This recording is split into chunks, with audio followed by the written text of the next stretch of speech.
Nama saya Muhammad Anas bin Azari.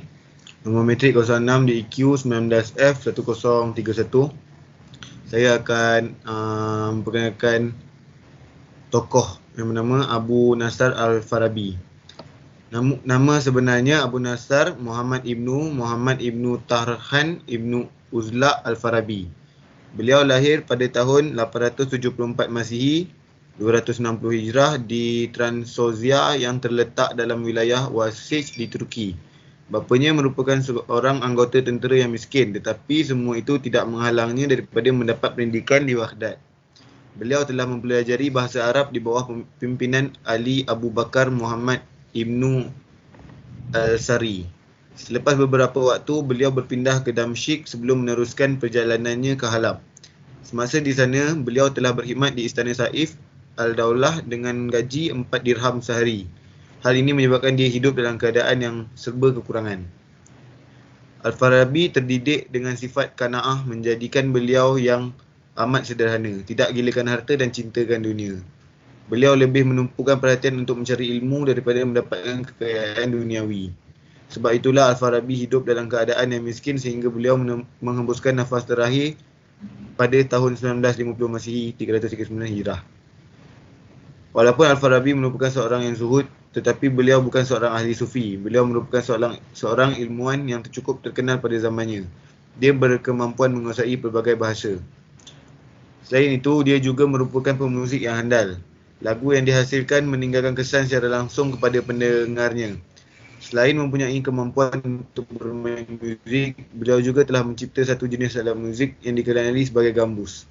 Kemampuan Al-Farabi bukan sekadar itu, malah beliau juga memiliki ilmu pengetahuan yang mendalam dalam bidang perubatan, sains, matematik dan sejarah. Namun keterampilannya sebagai seorang ilmuwan yang terulung lebih dalam bidang falsafah. Bahkan kehebatannya dalam bidang ini mengatasi ahli falsafah Islam yang lain seperti Al-Kindi dan Ibn Rushd. Dalam membicarakan teori politiknya, beliau berpendapat bahawa akal dan wahyu adalah satu hakikat yang padu. Sebarang percubaan dan usaha untuk memisahkan kedua-dua elemen tersebut akan melahirkan sebuah negara yang pincang serta masyarakat yang kacau bilau. Oleh itu, akal dan wahyu perlu dijadikan sebagai dasar kepada pembinaan sebuah negara yang kuat, stabil serta makmur. Al-Farabi banyak mengkaji mengenai falsafah dan teori Socrates, Plato dan Aristotle dalam usahanya untuk menghasilkan teori serta konsep mengenai kebahagiaan.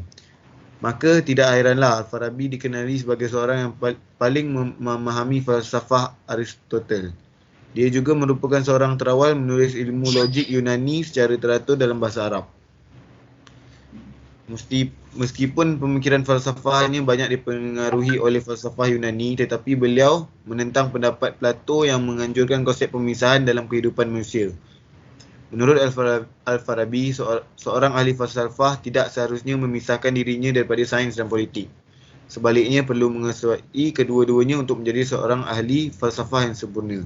Tanpa sains, seorang ahli falsafah tidak mempunyai cukup peralatan untuk dieksploitasikan untuk kepentingan orang lain. Justeru, seorang ahli falsafah yang tulen tidak akan merasai sebarang perbezaan di antaranya dengan pemerintah yang tertinggi kerana keduanya merupakan komponen yang saling lengkap melengkapi. Dalam hal ini, beliau mencadangkan agar diwujudkan sebuah negara kebajikan yang diketuai oleh ahli falsafah.